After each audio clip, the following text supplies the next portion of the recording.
Hello friends, welcome to my YouTube channel. So today in this video I am going to show you how to disable the full screen screenshot preview on this device.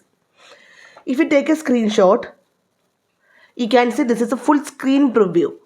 So let me show you how to disable the full screen screenshot preview on this device. Okay, simply go to settings, tap on the option general,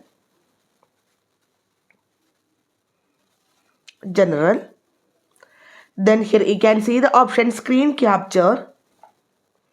So here you can see the option full screen preview. Now the full screen preview is enabled. You can see what is full screen preview.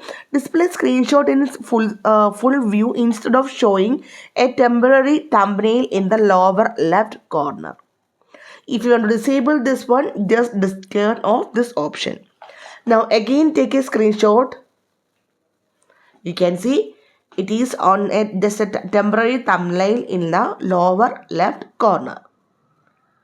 So simply in this way we can disable the full screen screenshot preview on this device. I hope you guys enjoyed this video. Thank you for watching. Thank you. Bye-bye.